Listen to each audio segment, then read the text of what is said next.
Dictation start होगा 5 second के बाद। Get ready, start. नीति निदेशक तत्वों और मूल अधिकारों के पारस्परिक संबंध के प्रश्न पर भारतीय राज व्यवस्था में अत्यधिक विवाद रहा है।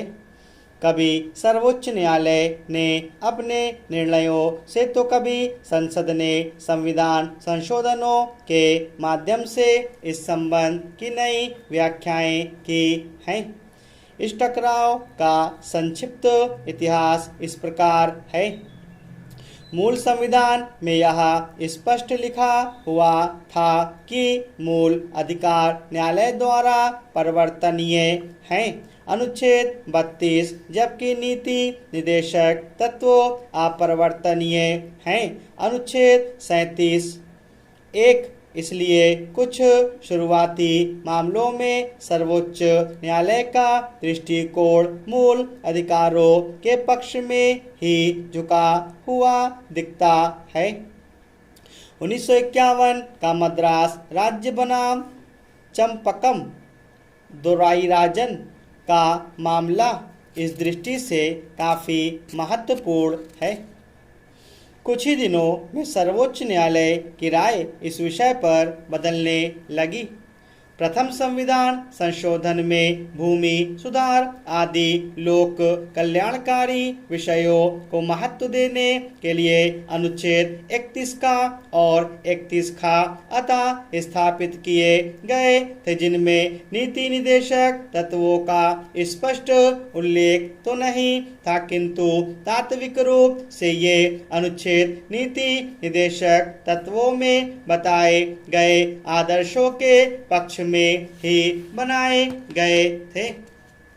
इस बदलाव का प्रभाव न्यायालय पर भी पड़ा। इस मामले में सर्वोच्च न्यायालय ने अनुच्छेद 39 में वर्णित नीति निदेशक तत्वों पर बल देते हुए निर्णय दिया कि चूंकि जमींदारी उन्मूलन अधिनियम लोकहित में पारित किए गए हैं अतः वे संवैधानिक हैं। ऐसे निर्णयों के माध्यम से न्यायालय ने मान लिया कि नीति निदेशक तत्व मूल अधिकारों पर युक्ति युक्त निर्बंधनों की तरह लागू हो सकते हैं। यही दृष्टिकोण केरल एजुकेशन बिल 1959 के मामले में भी दिखाई पड़ता है। इसके निर्णय में न्यायालय ने स्पष्ट किया कि यद्यपि मूल अधिकारों का महत्व नीति निदेशक तत्वों से अधिक है, किंतु मूल अधिकारों के अर्थ और विस्तार को निर्धारित करते समय न्यायालय नीति निदेशक तत्वों की उपेक्षा नहीं करेंगे। जहाँ तक संभव होगा इन दोनों का महत्व बनाए रखने के लिए न्यायालय समन्वयकारी निर्वचन का सिद्धांत अपनाएंगे।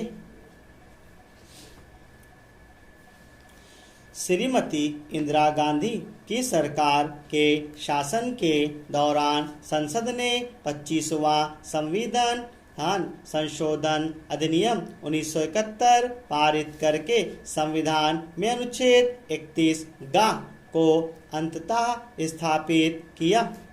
अनुच्छेद 31 गा में यह प्रावधान था कि संसद द्वारा बनाई गई कोई विधि अगर अनुच्छेद 39 खा या 39 गा में वर्णित नीति निदेशक तत्वों को उपलब्ध करने के उद्देश्य से बनाई गई है तो वह विधि इस आधार पर शून्य नहीं होगी कि वह अनुच्छेद 14, 19 या 31 में दिए गए मूल अधिकारों का उल्लंघन करती है।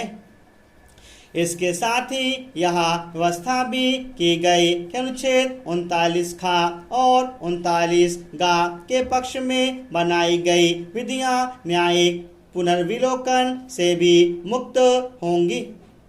केशवानंद भारती बनाम केरल राज्य 1973 के मामले में सर्वोच्च न्यायालय ने अनुच्छेद 31 गा की विधिमान्यता पर विचार किया।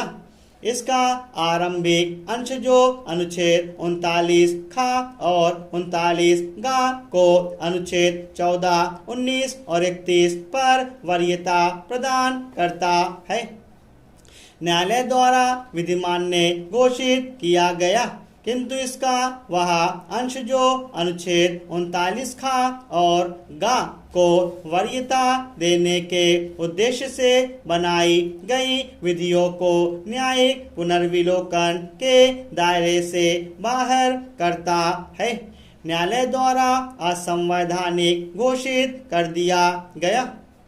स्टॉप।